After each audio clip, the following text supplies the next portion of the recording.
On behalf of the Professional Baseball Strength and Conditioning Coaches Society, I'd like to welcome you to the PBSCCS Podcast. I'm your host, Chris Messina.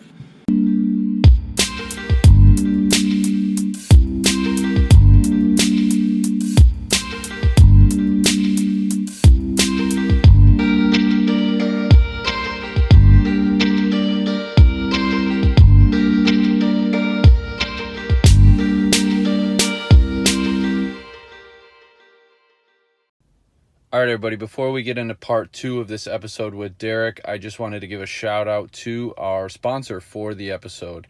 We will be adding some sponsors back in as we have in the past, and the sponsor for this episode is Good Sport.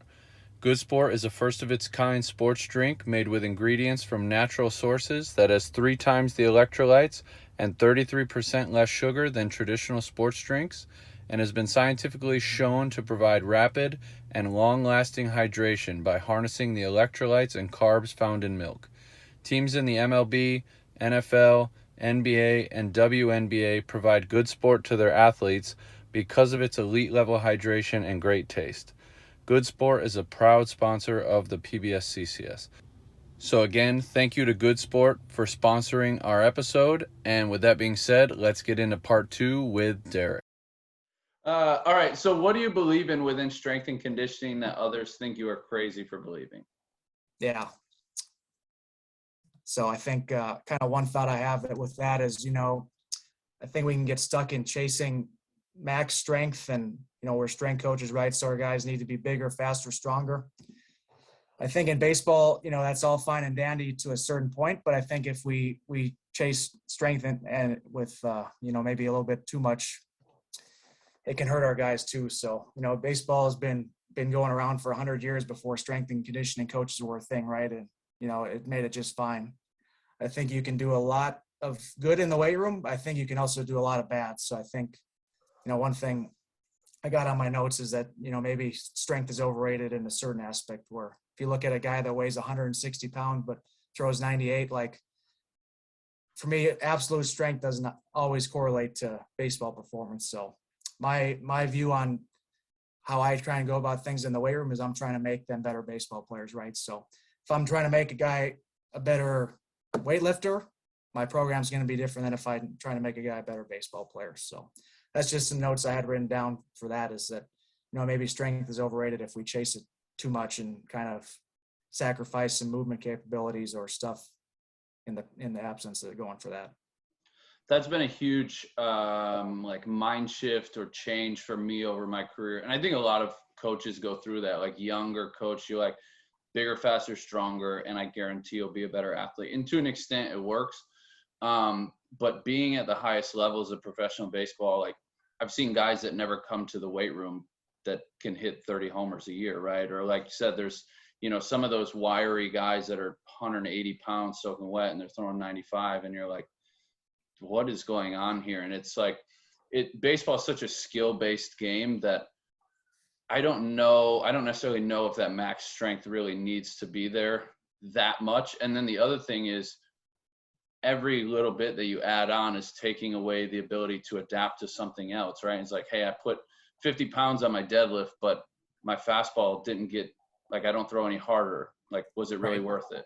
Probably not. Like, I had this conversation with one of our older players this year, and he was like, I'm pretty strong. Like, I've got a long, history of lifting. Like, I don't need to put more weight on my trap bar deadlift for me to, increase my velo. Like, I need something different. And I was like, yes, exactly. Like, especially the older you get and the longer you play the game, like your adaptive, like your free ability to adapt to things becomes smaller. So like your window of adaptability starts closing. So it's like, am I really going to put all my eggs in the basket of putting 20 pounds on my deadlift for the sake of putting 20 pounds on? No, like that limited amount of available resource I have, I need to put towards better mechanics or more efficient spin or whatever the case is to be a better baseball player, especially at the higher levels. And I think there's a distinction between like lower levels, younger players probably need those general strength qualities. And then the higher they go, they need like what we're talking about now, like the specific bridge the gap type stuff. Right. Yeah, I think that you nailed it there. Like, I'm looking for with my guys to be strong enough, right? Like they don't need to be the strongest guy on our team to perform, right? Some guys just need to be strong enough. And if we chase that too much, we maybe sacrifice some things like mobility and how guys sequence and stuff like that, where we're actually maybe putting them more at risk for injury. Because if you add 20 pounds of this guy that was 160 pounds and all of a sudden his IRER decreases, like we maybe added too much strength to that system where he loses range of motion because of it. In general, maybe bulking up's not always the best for guys too. So I think you made some good points there, and I'm glad that you didn't kick me off the Zoom for saying that.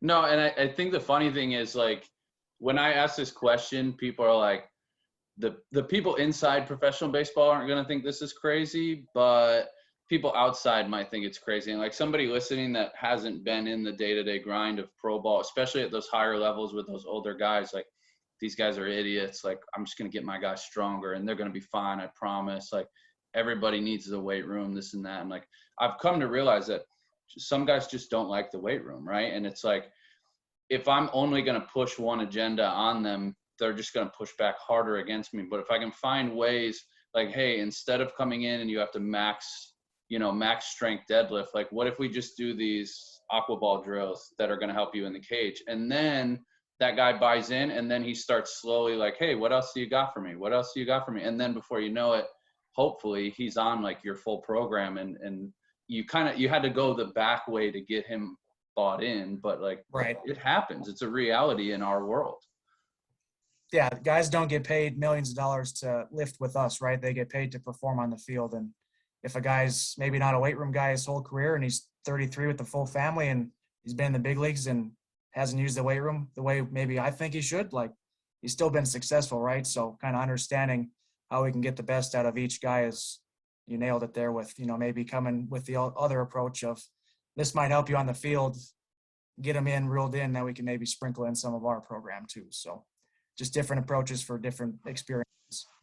And one thing that you said that I don't want to go without like expanding on is, you said baseball has been around for over 100 years before strength and conditioning. And the thing is, like, it was here before we got here, and it's going to be here after, right? Like, whenever I get pushed out of this game, whenever you get pushed out of this game, like, the game's still going to go on, right?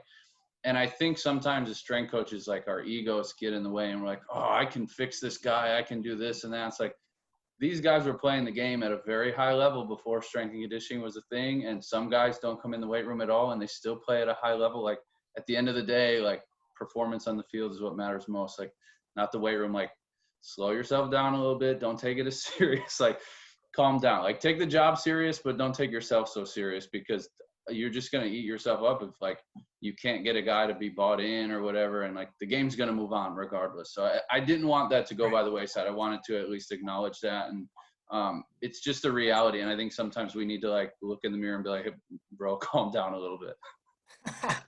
Right. So what do you think makes a strength and conditioning coach successful? Maybe in general, and then maybe more specifically in our professional baseball setting. Yeah, I think in general, just got to be really hungry. And I think for me, the biggest thing that stands out is not being afraid of failure, right? I think kind of looking back at my years in baseball and how I really got better was not being afraid to fail, right? Like, not being afraid to sound dumb, not being afraid to look at something, try something that doesn't really seem maybe like it's the norm, like talked about back squatting, and maybe just going the other way and doing some goblet squats or something like that. But just not being afraid to go outside your comfort zone and really challenge yourself to get better. I think that's where myself, I made the biggest strides is, maybe knowing what my weakness is and then really trying to, instead of stay away from it, attack it. Like, public speaking was one that came up for me, and I've done maybe 5 or 6 podcasts this offseason just because it's something that I want to work on and not run away from. So I think that not being afraid of failure, wanting to get better is something general. And then we talked about relationships a couple of times already here for me. But, you can be the smartest guy in the room, but if the players don't trust you or the coaches don't respect you, like, it doesn't really matter because they're not going to take what you say to heart anyway. So I think really knowing that everyone knows that you're coming from a place of just trying to help and those relationships have been built, I think that's going to make you more impactful as a coach versus just really sticking to the X's and O's of strength and conditioning and how I can be the smartest guy. It doesn't really matter unless you can make an impact with it. So. Yeah, I think we can all kind of relate. At least for me, I know some people who are like really, really smart, way above my head. And like the players just don't click with them, right? And it's like I don't know, like there's that human aspect that's missing sometimes. And it's like, you're so smart. It's like, hey, just relax. Like, don't read from the textbook. Just talk to me like we're dudes, right? Like, let's have a conversation this way. And I think that's like, side note, like your public speaking is very good. Your presentation was very good. Like this is flowing really well for me. And it's like, it's because we're just talking, right? Like it's very informal. It's very relaxed. And like, I think that the smart people can obviously take a cue from that of like, hey, just make it more personal, make it more human. And then obviously the people who are really good at the relationships, like you can get a little smarter by learning from this guy. But we both kind of have to break down those barriers a little bit. And the biggest thing is like being vulnerable, like you said, is like know your weakness and just attack it. For sure. I think it's funny. One nickname I got, it was 2019 in Visalia, which is our high A team.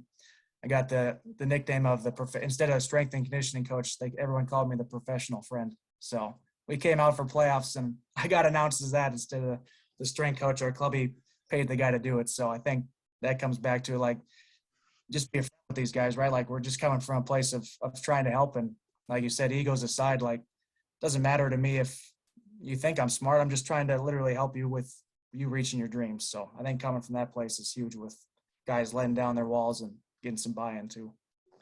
That's an absolutely incredible story, by the way. Like that's a very minor league thing. And like people don't realize in the minor leagues, you can have some fun. Like my first year in AA, it was my birthday and I walked out for stretch, and on the big screen in center field, they had like, happy birthday, Chris. Hope you have a great day. And I'm super like, I don't like people knowing it's my birthday. I don't like put it out there or anything. And right. like, I come out the stretch and all the guys like, dude, it's your birthday. Let's sing happy birthday. I'm like, golly. But you can't do that in the big leagues, right? Like in the minor leagues, anything goes. So that's definitely really fun, but it's true, right? Like the professional friend, like if you get along with everybody, it just makes your job so much easier. Right. That's awesome. Do you have any advice for others in the field, either young coaches looking to get in or just older coaches that have been around a while? Just any advice you have for us? Yeah, I think kind of one thing for me being in the game, like whether you're just getting started in professional baseball or just getting started in any area of strength and conditioning, I think just enjoy where you're at, right? Like we all have these big dreams of making it to the big leagues. And, hopefully we all get there one day, but I think really just being present to where your feet are and where you're at that given season or that given year helps me to give my best to my guys, and we can get caught up in, I'm at this level this year, I should be at this level.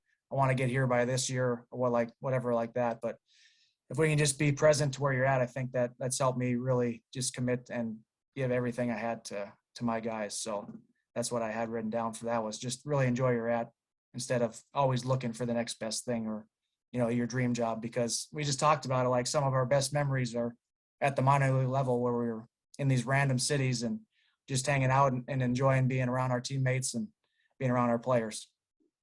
Oh yeah. I wanted to write a book in 2019 of just all the stuff that I saw. It was like every day it was like, what am I going to see that I've never seen in my life? Right. And it's minor league baseball. And the thing is, like, you miss those moments sometimes when your head is in the clouds and you're thinking about other things. And it's really, really hard to do. It is, like, admittedly, it's very hard to, be in AA, be in AAA and be like, I'm this close to the big leagues. Like I should be there. And then you kind of get wrapped up in that and you forget about doing the job that you're doing at your place. And the easiest way to get there is just put your nose to the grindstone, work as hard as you can where you're at, enjoy where you're at. And then just when you look up, it's like, oh, I'm in the big leagues, or, oh, I'm a coordinator, or I'm the rehab guy, or whatever you aspire to be.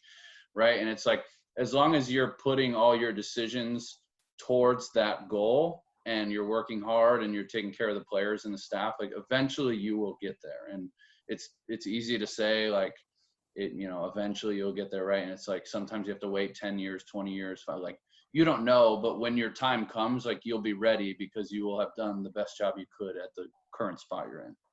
Yep. 100%. Yeah. So definitely, I'm not naive to that. It's definitely easier said than done, but like, I agree with you 100%. Just being where you're at. And the thing is, like we said, in the minor leagues, there's something every day that you're like, damn, I never thought I'd see that, but here we are, right? Like, you just have to enjoy it. Yeah. Middle of July and, got 100 games in, 40 left, and you're in this random small city, and be like, what am I doing here? But just to being just enjoying the company you have and kind of fighting through that with your teammates and with your trainer or strength coach you're working with, I think is something you look back on and really enjoy those memories too. So. For sure. How about continuing education resources, books to read, seminars to attend, podcasts to listen to? Like, where do you go to keep yourself on top of things? Yeah, I got a few. I think, like I said, I mentioned Twitter for me is a big one. I'll give you my Twitter later, and guys can follow people I follow too, because it's a ton. But I think if I'm narrowing it down to books, I got a couple that I really liked the last couple weeks and months. Move is a good one that just came out. It's kind of like the forces and things we talked about with how we go about training, kind of sprinkled in that a little bit earlier. Move is one by Rob Gray. It's pretty good. Can't Hurt Me, talking about like the leadership side of things, I think is really good. And then the dichotomy of leadership and extreme ownership kind of go together with those. Just some things we can do to really help our team grow and develop. Conscious Coaching for me was a pretty good one with dealing with different types of athletes, kind of just understanding what makes guys tick and how we can get the best out of each guy. I think that plays really well in pro ball and dealing with professional athletes. And then I got old school versus new school for me on there, which was just a deeper dive into maybe more of the specific things that we talked about with, it's not just strength and conditioning. It's maybe bridging the gap and helping our guys be better at baseball too. Seminars, I think Dan SA is a really good one. I've been to that a couple times. I think it's really cool just because you see a lot of different areas of strength and conditioning. It's not, maybe as Sniper is only baseball specific. Got guys from all around the country doing that. So be pretty fortunate. We came out with this book for baseball training for the NSCA, and we're doing a presentation on that here next week. So it'd be pretty cool. I'll be talking at that instead of just attending. So I think that's a really good one. I've got a lot out of that a couple times I've went. Functional range conditioning is a good course. I think if we're looking at, movement and maybe range of motion and mobility, some things like that on the anatomy side, I think that's a good course. Landmark for me was a good one with just communication, right? And kind of just breaking down our walls and being open as human beings to dealing with, being vulnerable and communicating is a really good one.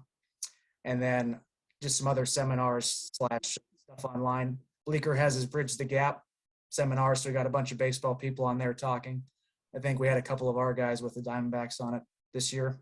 Pitchapalooza is a good one with Lance Wheeler. Same thing. It's like a bunch of baseball guys talking. And then Driveline and Rapsodo have their certification courses, which are both pretty good with if you're trying to dive a little bit deeper into, maybe the baseball specific stuff and working with skill coaches on how we can make changes. So podcast, I think the Farm System's a really good one with Joey. And then I got yours on here, PBSCCS. I think that's a really good one. A lot of good content. And then one from Rob Gray, the Perception Action podcast. That's if you're looking for skill acquisition, he dives pretty deep into kind of that stuff and how we can use that in baseball. So those are what I got.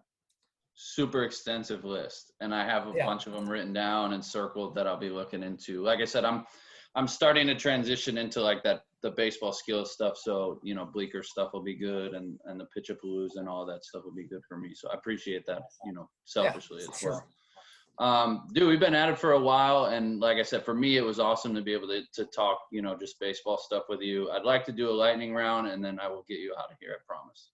You in? Sounds good. Let's do it. Okay. So first question, who is your biggest influence in the field of strength and conditioning? Yeah. I got a couple that come to mind, two outside of baseball and one inside. Michael Silbernagel, when I played college baseball at UMary, he was my strength coach, right? And he kind of set me straight. He said I was pretty much a shithead athlete, like come in, dick around in the weight room. But he helped me kind of have a respect and understanding for what strength and conditioning was and kind of how to get into the field. And then from there, Brett Gertsch at U of A, he was the guy that helped me just take an understanding of strength and conditioning at the college level with my internship. And I got one that I work with day to day. His name's Matt Tenney. He's been awesome with kind of helping me with any question I have and really guiding me along what it takes to be, a really good strength coach at the professional level. I've been trying to get Tenney on, so it's in the works. Yeah, that'd be good. One piece of equipment to train with, what would it be? Medicine ball. I think you can do a lot of stuff that relates to baseball, like we talked about, anywhere on the field, wherever. Biggest accomplishment professionally and or personally?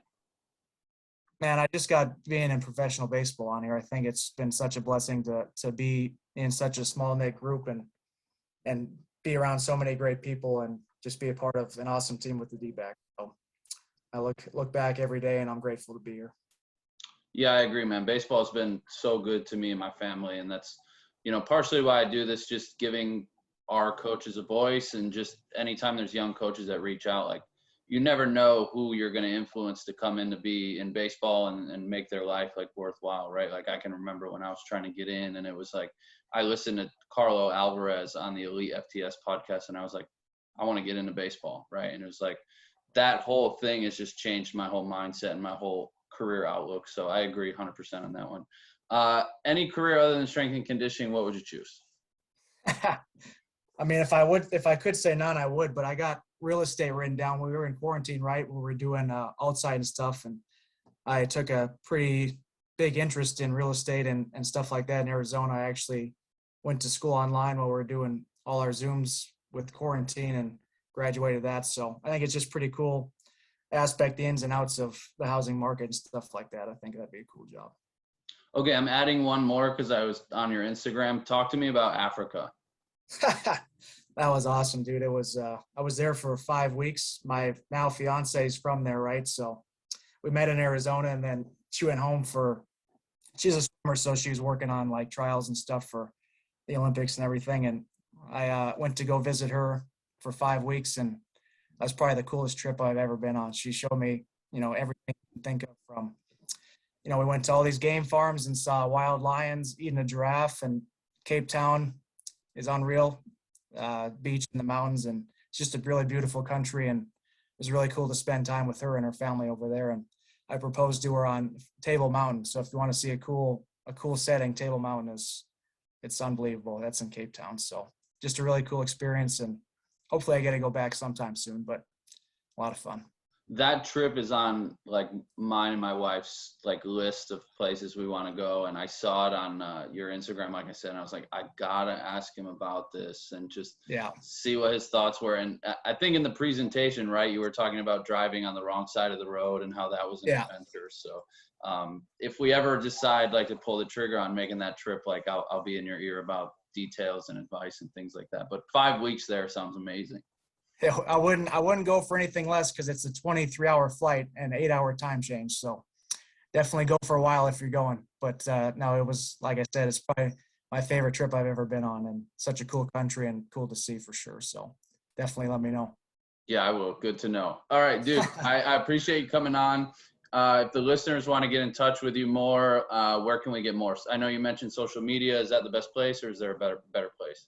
Yeah, I think the main one is my Twitter. I don't post too much, but I follow a lot of content, and guys can see from there too. It's DD Somerville 1. So at DD Somerville 1, that's pretty much the only thing I have that's strength and conditioning wise. So I post some stuff there, and then retweeting stuff that I feel like is content that's pretty valuable. So, and then if anyone that reach out with any questions, definitely shoot me a DM on there or whatever, and I'll get back to you for sure. Awesome.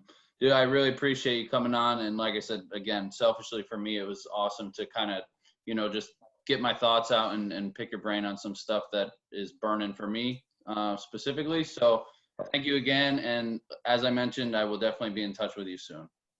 Yeah, I'm looking forward to some aquaball videos for sure. All right, everybody, that's going to conclude part 2 of our episode with Derek. I hope you enjoyed this one, and I hope you enjoyed part 1 as well. If you did miss part 1, you can find it on the PBSCCS website, or on YouTube, Spotify, or iTunes by searching the PBSCCS Podcast. 3 things that I took from Derek in this episode: chasing max strength can actually harm some guys. Don't be afraid to get outside of your comfort zone and be present where you're at in the current moment. Before we sign off here, I just want to give one more shout out to our sponsor of the episode, Good Sport. And with that being said, we'll talk to you again on the next one.